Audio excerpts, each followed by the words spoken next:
We are live. Hello, everybody. We're talking about stress today. I'm getting distracted. I have vitamin E on my lips because my lips are super chapped, and vitamin E, amazingly, is like super, super awesome for dealing with dried lips. But now I can just see them glistening in the video, and it's throwing me off. I didn't realize I made my lips so shiny. Anyways, going to be talking about stress with some glossy lips today. Christmas is right around the corner, and stress is going to be high for a lot of us. So I wanted to talk about stress management again. This is a topic that we'll just continue to talk about because it's so prevalent for all of us. Not just because of the holidays, but all the time. We just live a very high stress lifestyle in North America. So it's something that we need to always be conscious of because stress can do a number of things to the body that we don't want it to do. And one of those things is really screeching progress to a halt. So we're going to talk about that today. If you're joining the live, drop your win and we'll share some wins. My win is being here in Ontario with family. We're in, as you can see, in my parents' loft. This is our little Casey and my's little space while we're here, and it's quite cozy, quite nice. We have our own little fridge and everything, so pretty cool. Anyways, it's always good to be with family, and of course, Casey and I live in BC, which is the far west coast of Canada. My family lives in Ontario, which would be closest major city would be Detroit, about 3 hours southeast of us, southwest of us. So yeah, other side of the country, visiting my family. I don't get to see them too often, so it's a huge win being here and enjoying the holiday season with them. Alrighty, so stress. Let's talk about how stress affects the body. Oh man, this is a big topic. Stress, it affects us in so many different ways. Um, scratch that. I'm going to come back to that in a second. There's different types of stress, and I want to differentiate that first, and then we're going to talk about all stress hits the body the same way, but there's different types of stress that we need to be aware of. So there's like the acute mental stress, the like, holy crap, this needs to get done today. I have no idea how I'm going to get it done. I don't have enough time for this, and this also need to get the acute stress, right? The stuff that's like imminent, got to deal with it now. We have the long-term mental stress, which is the stuff that's like you got debt payments, right? They're there and they just kind of linger, and it's like there's no immediate solution to them. You're going to be paying off those student loans for another 4 years, or your mortgage for another 15, your car payments for another 3, maybe, whatever it is, right? Like those are stressors that are longer term. They might not be as intense, but they can definitely, we can carry that weight, especially when finances are a bit of a struggle, right? I always talk about finances because it's one of the main stressors that people feel like regularly, right? So we also have stress where you might not be sitting there going, "Oh man, I'm really stressed out," because maybe you're doing the thing that's keeping you from having that mental experience. But if you weren't doing the thing, then that mental experience would be there. So an example would be, let's say you have a whole lot of things that you need to do for work, and you're like, okay, a lot of things need to get done, super scheduled. I'm like working away. All right, I don't feel stressed because I'm getting it all done. But if you were to have something come up where there'd be like a half hour or an hour where you couldn't work on it, that whole time you'd feel that stress. That stress is still manifesting in your body. All right. So you might not feel the mental experience of it, but the pressure is on. There's still stress. There's still pressure that's driving you. You're acting in a way that eliminates the mental experience of it, but it doesn't take away that kind of clenching feeling of like, this needs to get done. I can't slow down. Got to keep going. Right. We haven't talked about that before, but that's something that is something that Casey and I have started to recognize more in our lives, where With all the stress management techniques that we do, we're able to logic a lot of things away and go, you know what, like I don't need to stress about this. But then there's the pressure of having to get everything done, and that still causes a stress response in the body. So, and then we've got physical stress, right? We got physical stress like your workouts, poor sleep, nutrition can cause physical stress. Stress isn't just a mental experience. Stress is anything that causes basically the stress response in the body. So an increase in cortisol, an increase in adrenaline, all of those sorts of things, right?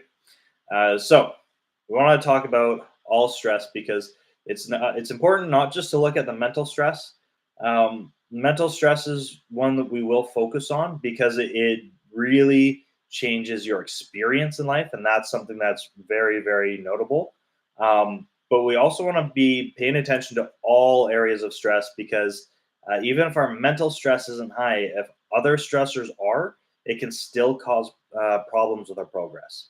Right. So um, now that we've covered that, how does it hinder our progress? Well, cortisol is it's a really important hormone in our body. We need it. It's our waking hormone. It's the one that drives us to action when something needs to get done. Like it's a very important hormone, but it can have very negative consequences. So if cortisol is too high, I don't mean this like if you have a day or a few days or a week where you're really stressed out, you're not likely going to see any issues from that. If you're chronically stressed, you will see issues from it. So, cortisol does not have a very friendly relationship with insulin.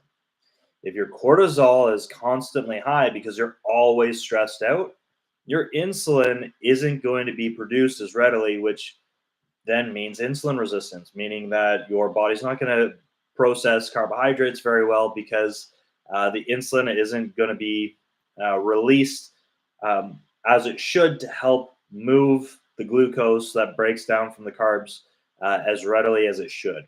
And that's just one scenario, but it also delays wound healing.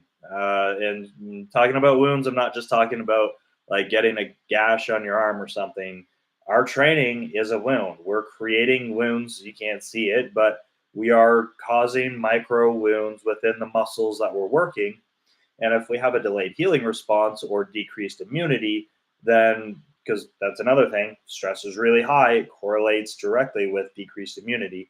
Um, then we're susceptible to, well, more DOMs, less recovery, which means less progress. And then we're also more susceptible to illness, which just sets us back because we don't train through illness because that prolongs illness, right? So you see some of the correlations there with it.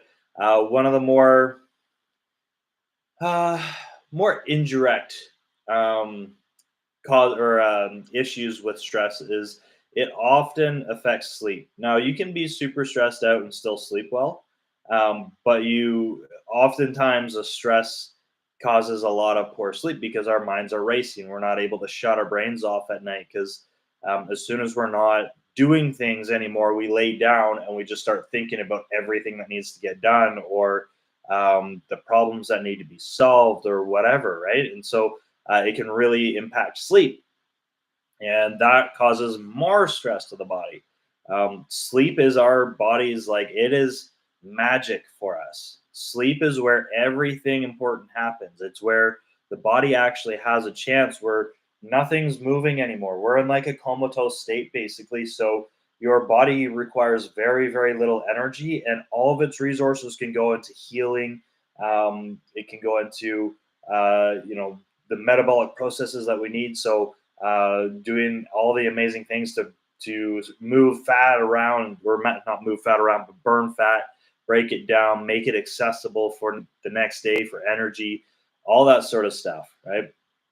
So you can see there's kind of like a cascading effect of how stress impacts us directly and how it impacts us indirectly with our progress and just our well-being, our health, all of those things. So super important that we learn how to manage stress and learn how to recognize when stress is high so that we can pull back when we need to. We don't always need to pull back, but there's times where we do, right? So, excuse me. Um, my last little analogy is to just think about stress like a bucket. If your body's capacity to handle stress is this bucket here, it's got some holes in the bottom because stress comes in and it goes out. It comes in and goes out. And we have the faucet here. This faucet is financial stress, and then we have another faucet, and this faucet's relationship stress, and then we got another one. This one's physical stress, and then we have this one over here, and this one is I don't know, emotional stress or whatever category. We have all different like kinds of inputs where stress comes into our lives. Sometimes those spigots are completely turned off. Sometimes they're just a dribble, and sometimes they're on full blast. And maybe one's on full blast while another one is turned off. Right. So when we're evaluating our stress, we're evaluating our stress from every input that we have. If every single faucet is on too high, you're gonna fill that bucket faster than we can release it. And when that happens, we burn out, we get sick, we get injured, our progress stops, um, all kinds of things happen, and that's when you're like, you're just at your wits end. And there's so many clients here who have been through those phases while working with us. Casey and I, have been through some of those phases while working for you. It's just something that happens in life, and we have to recognize when it's happening so that we can make the necessary adjustments, because there's stressors that, like physical stress, our training stress, that's something that's completely in our control. If we got all kinds of faucets turned on and stress is like through the roof, then we need to turn down the stress on what we can control. We can turn down some stress on the physical side of things. We can turn down some stress on the recovery side of things by making sure we're getting enough sleep, and we can slow some inputs of stress where we have like total control. So the areas where we don't feel like we have total control don't push us over the edge. Right. So, background on stress. Let's talk about techniques on how to actually manage this. Um, I'm not talking specifically about the holidays, but all of this is going to correlate. So, we have acute stress. Acute stress is the stress that you feel right now. It's the stress that's like, oh man, like Christmas is in, what day is today? A week. Christmas is a week today. So I'm like, no, Christmas is in 8 days from today. And we got all kinds of things to come or to do. We got baking. We still have some presents to get. Families coming to town Friday evening. Kids are still in school and they're wrapping up, but we got to get some goodies baked to give to their teacher. We got all of these different things, and life is getting stressful, and that's acute stress. These are things that have a short term deadline where we're like, oh, how am I going to do this all? Right. So, how we manage those, honestly, is really simple. It takes practice, but it's simple. It comes down to uh, really slowing down your mind, getting organized, and creating a plan of attack. All right. So, um, that's to oversimplify things. I'm going to give you some actual techniques to help you slow down the mind. But what tends to happen is we get overwhelmed. There's so much to do. We don't know how we're going to do it all. And when that chaos ensues, our brain switches from logic to emotion. And we're like, holy crap, emotional brain is on. I'm stressed out. I don't know how I'm going to get all this done. It's chaos, and you feel disorganized. You feel like you're running around you're like a chicken with its head cut off, and you become inefficient without realizing that you're inefficient. Some people can be very efficient, but they're still not going to be very organized because it's too much input, and it causes chaos. So we need to stop the emotional brain and get back into logical brain. When it feels like you don't have time to stop is exactly when you need to take time, stop, and center yourself and get a plan in place and go at it strategically. And so the way you do this, very simple. Our brains are extremely complex and very simple at the same time. We can only truly think about and concentrate on one task at a time. Some people are very good at multitasking. You're not doing two things at once. You have really good executive functioning, meaning you can flip back and forth between tasks without skipping a beat. But if you truly have to do, or if you truly put your mind to one thing, you can't think about anything else. So we want to hijack the brain and stop the emotional snowball so that we can get back into a calm state and have logical brain where we can look at everything that needs to be done, the time that we have, and we can create a solid plan and go about it in a much more relaxed, um, organized, and just enjoyable way, right? So there's a number of ways to do this. One of my favorites is breathing techniques. So, and this does more than just hijack your brain; it hijacks your central nervous system.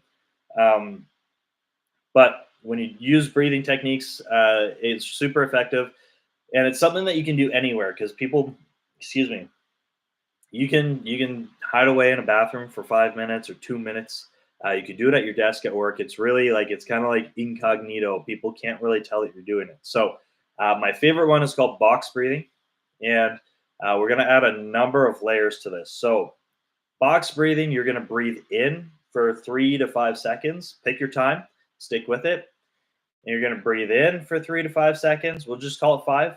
You're going to hold that breath for 5 seconds. You're going to exhale slowly for 5 seconds. You're going to hold empty lungs for 5 seconds. Take a couple normal breaths after that. Do it again. And when you're doing it, so this is where we're adding more layers. You're going to be obviously counting. So we're breathing, we're counting, and then you're also going to visualize drawing the lines of that box. So breathe in for 5 seconds, hold the breath for 5 seconds, let the breath out for 5 seconds, hold it out for 5 seconds. And you're going to visually draw that box in your mind. All right. So now we've got multiple layers going on. And to add to it even more, you can also try to listen for your breath. Try to listen for your heartbeat when you're sitting with your lungs full, and add in a little bit of an auditory component to it. When you add all of these things in, you can't think about anything else. It might take a few tries because you might breathe in for 3 seconds, go, "Oh, I'm stressed." Keep doing it. Just reset, do it again. It won't take you long. It's such a short task that it's something that's easy for us to give full concentration to. And even 30 seconds of it is enough to bring you from here down to here. And when you're down here, then you can go, okay, I got to do this, this, this. I'm going to do this here. I'm going to do this here. And you can create that plan and structure so that you can get everything done efficiently. You can also use a lot of logic with ourselves. Is stress going to help you? Is stress going to make you more efficient at it, or is it going to distract you? Is it going to make you enjoy what you have to do more? Or is it going to make it more miserable? Use a little bit of logic and go, if it's got to get done, it's got to get done. I might as well have a good time while I do it, right? You don't have to carry the stress. Stress is our own perception of the value of everything that needs to be done, that we place on it. If realistically, we know if there's not enough goodies baked for Christmas, Christmas is still going to be fabulous. If there's, I don't know, there are a million different examples, right? Like there's things that definitely need to be done, and if they don't get done, it's going to cause some problems. But there's a lot of things that we take way more seriously than we need to. Um, in 50 years, when you look back on that event, are you going to think, "Oh man, I'm glad I was stressed to my like neck over this," or are you going to look back at it and go, "Oh man, I didn't really need to stress that much"? We can shift our perception and our perspective of what this means and how important it truly is right now. Is it when we're an emotional brain, everything is like do or die. It's like the most important thing in the world. When we get back into logical brain, then we can think about it and go, how important is this really? If I have these 6 things that need to get done today, and if I had to drop 1 or 2 of these things, which ones would I drop? Okay, I'm going to do those ones last then because they're not as important as everything else. I'm going to do the most important things first, and then I'm not going to stress about everything else. I'm going to get it done when I have time to get it done. And if I can get it done today. That's my plan, and I would love for that to happen. If it doesn't happen, then maybe I could do it tomorrow, or maybe it's not that big of a deal, right? Um, what else can you do? There's other types or other ways that you can distract. So distraction isn't a fix-all. Distraction isn't something that you should use as your primary coping mechanism, but it can be very effective, again, like I said, to get out of emotional brain and into logical brain. We're just thinking about complex tasks, Sudoku puzzles. Can you really do a Sudoku puzzle and think through all of that math and everything while thinking about, uh, I don't know, getting new shoes for Tommy and baking a pie for grandma? Like, probably not. You get use full concentration to be able to do a Sudoku puzzle. At least for me, I definitely can't think about anything else. It takes way too much concentration. Um, there's all kinds of different ways, like drawing. You can do like if you're into art, you can draw, and sometimes that's enough to keep people occupied. It really depends on the level of stress and the level of distraction that you need. So match the task with the stress level. A stress is like way up here, and you're like, if I'm coloring, I'm still going to be thinking about this. It's not the right method at that time, right? You need something more complex. The important thing is these when you're in that state of stress, these aren't fun things to do. It's not like you're like, oh yeah, I'm going to use my stress coping mechanism. It feels more stressful to stop and do it because you have to stop momentum in order to do this. But it's so critically important, not just for productivity, but for your mental well-being, right? Long-term stress. These are the stressors that, like I said, I often use this one to relate to financial stress because it's one of the most common long-term stressors that people have. These ones can be a little bit more difficult, but there's ways that you can go about it. The first thing is, no matter what your stress is, long term or short term, having organization and a plan alleviates a ton of stress. If you know it's going to take, I don't know, you got 5 years of car payments to make, right? You know that you at the end of 5 years, those car payments are done. If those car payments are stressing you out, you can make a plan around. You can create a budget, and I'm going to go through the whole practice here in a second. But you can create a plan to pay that off earlier than 5 years, or find ways to make sure you always have the money to make those payments for the next 5 years. So the way we go about these sorts of things is take the task, the big stressor, whatever it is, and we start with the big picture. All right, this needs to be done. We're going to use car payments. Car payments need to be done in 5 years. All right, so every year I've got 12 payments to make. Those payments are X amount of dollars. I need to have X amount of dollars every month to make my car payments. If I want to pay my car payments off in 4 years, this is how much I need to pay each month. All right, so step one, organization. It's not going to help with stress because you probably already know what your car payments are. The stress is how do we make them, all right? Budget. We all know how important it is to keep a budget. And I will bet any money that, like, of all the clients in the program right now, I would bet my money that less than five have a really solid budget in place where they know at the end of the month where they're putting every single one of their dollars, right? Um, I'm not even that great at my budget right now. I've been really good with it at times, and right now I'm not so good with it. It's something that I need to do as well. So I'm giving you this advice, knowing that I'm also going to be doing it myself. But create a really solid budget. You can break this down into bite-sized tasks. So set a deadline. I've got time on Saturday, 2 weeks from now, to spend 2 hours and create a budget. I'm going to go through all of my credit cards. I'm going to go through all of my debit stuff. I'm going to look at all of my spending, and I'm just going to categorize all of it. And I'm going to actually see where my money is going. How much of my money is going to things that it needs to go to? How much of it is going to things that it doesn't need to go to? Perfect. So you have all of that organized. You can set another day and go, okay, now I'm going to organize this budget, and I'm going to break it down to more reasonable amounts, because I guarantee you're spending money on something that you don't need to, or you're spending more money on something that doesn't need to be taking that much money. Starbucks. It's going to cost you a fortune over a month.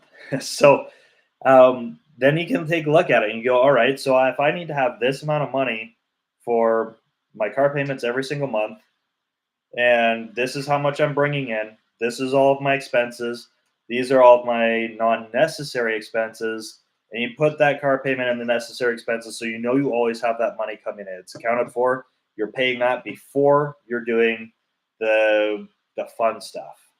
If you want to make those car payments faster, you have already created the math of like how much you need to save extra each month to either put a lump sum down or pay extra, whatever your car payment arrangements are. And you can look at your non-necessary spending and be like, hey, you know what? I don't need to spend $230 at Starbucks every month. If I cut that back to $100 and I make more coffee at home and I stop buying sandwiches for lunch there, I could put that money to my car payments and I could relieve that stress a year earlier in my life. Seems worth it to me. So when you do things like that, you create structure and organization that alleviates a lot of that stress, knowing that you're not only going to be okay to make those payments, but you have a plan in place and you know what actions you need to take in order to get there sooner. All right, so that's the long-term stressors of mental stress, and then we're just looking at recovery for physical stress. We're looking at health for physical stress, sleep. All of the things that you have on your check-in are all things that are relating to stress. Your nutrition sucks. That increases stress or it decreases your body's ability to handle stress. If your sleep sucks, you're not recovering well enough, and if you don't get enough sleep, your emotional brain kicks on a lot quicker. You have your water. If you're not getting enough water into your body, it's going to slow recovery. It's going to slow digestion. It's going to add physical stress to the body because your digestion is going to suck. What else do we have on there? Your mindset. If your mindset is crappy, it's going to add stress. This makes the mental experience of life more stressful. All of these sorts of things start to add up. And so if we see, if you're filling out your check and you're like, okay, sleep sucks, water sucks, stress is really high, my mood's really low, and I've been sore all week. You got a lot of stress inputs, and we got to make a plan to tackle some of the most controllable ones right away. Start chipping off different stressors so that we have less of it. Right. So that kind of wraps up my conversation here. I know I could talk about this for another half an hour, but we're already at 27 minutes. It's Christmas. You guys have enough on your plates right now, speaking of all the stress. So let's wrap it up here. If you have questions about any of this, or you want other strategies, or there's like a stressor that you're facing that nothing from this conversation has helped you come up with an idea of how to manage it, talk to Casey or I, because we have, like, I've got a bazillion different tools for stress. It's just part of my former profession. So it's something that I know inside and out, and we can help you with whatever stress you have. I guarantee you there's something that we can do that will help you with that or help create a plan about it. All right. Have a wonderful Tuesday evening, everybody. If you're watching on replay, #replay, drop your biggest takeaway. And everybody, please practice some stress management techniques this week. Take the time to do it, and just a couple times. If it doesn't feel amazing after or much better, do it again anyways, because it just takes practice until it works. All right. We'll talk to you guys soon.